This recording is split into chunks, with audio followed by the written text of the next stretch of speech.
As you know, I'm a basketball referee. I used to referee down at the Kingston Pen.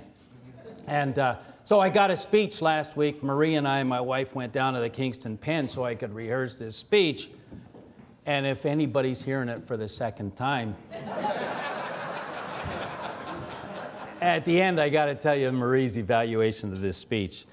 If you really want to succeed during these turbulent times, there's no substitute like being innovative with a positive attitude. I invented a product, the Fox 40, and I had 2 prototypes and a debt of $150,000. I loved them.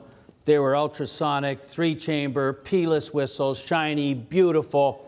Got assigned to work the Pan American Games in Indianapolis, went down there, checked into the dormitory where 400 referees live, and I put the 2 whistles under my pillow.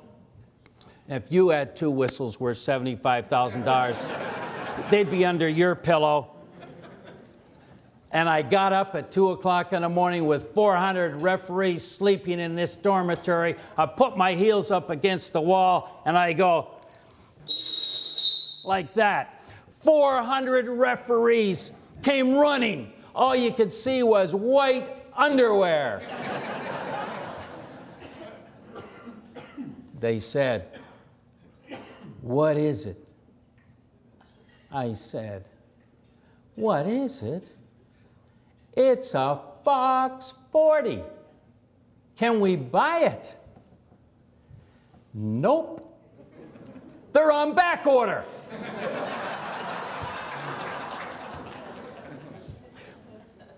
That next day on a picnic table, I sold 20,000 Fox 40s at $6 US. The exchange then was great, 32%. I made my $150,000. Today, we sell 40,000 Fox 40s every day in 100 countries, and every single whistle for 22 years has been made in Canada by Canadians.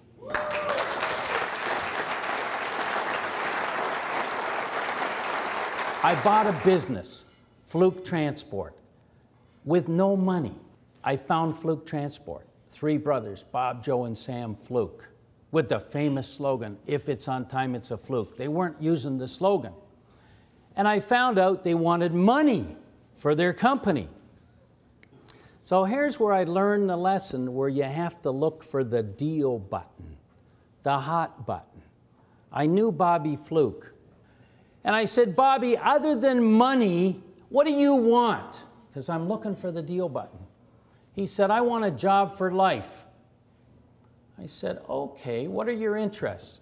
He said, "Well, I basically have 3 interests: trucking, women, and more women." I said, "You sound great to me. You got a job for life. But here's the deal. Here's the deal button. You have to convince your 2 brothers to take the money for the company over time." He said, "Done." So I got Fluke Transport by looking for the deal button. I founded a warehouse company with no money. I went out and found this building, 250,000 square feet, called Allen Industries. And it was owned by a fellow named Mr. Jacobs from Dayton, Ohio. They called him Dick Jacobs, Big Dick. So I called Mr. Jacobs and I said, "You've got a building in Hamilton, 250,000 square feet. It's costing you $1 million to operate it." And he said to me, "Sonny boy, tell me something I don't already know." So I said, "Well, I'd like to rent 1 corner of it, 43,000 square feet. He said, "Done." Now I'm into warehousing. No money. You should never let money stand in the way of motivation. So one day I get a call from Big Dick. And he said to me, "Fox, are you using more than 43,000 square feet in my 250,000 square foot building?" I said, I'll have to check.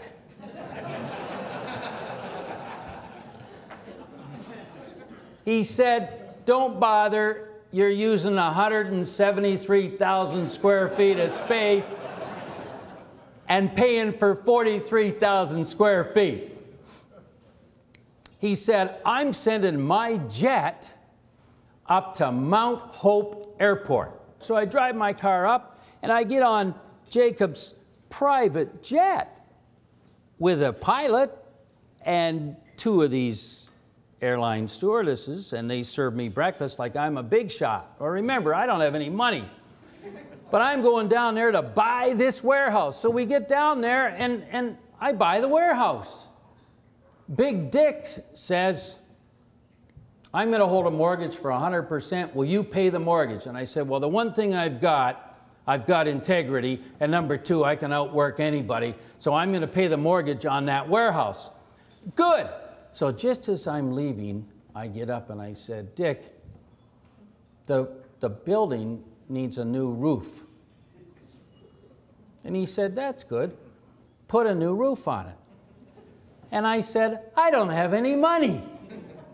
He said, deal's off. So I go out to the airport to get back on the private jet, and the pilot comes to me and says, Big Dick says you're walking. And I was mad, but I learned something here. I learned perseverance. 3 months later, the phone rang. It was Dick Jacobs. He says, hey, Fox, I hear you referee in the NCAA. I said, yeah. Any chance of getting tickets to the Final Four in New Orleans? I said, the President of the United States can't get tickets to the Final Four in New Orleans, but let me see. So I called my buddy, Al McGuire, who did the TV, and he says, look, I'll get you 2 tickets if the guy doesn't mind sitting on the floor with me while I broadcast the game. So I called him and I said, I got you 2 tickets to the Final Four. And he says, and I'm putting a new roof on that warehouse and you own it.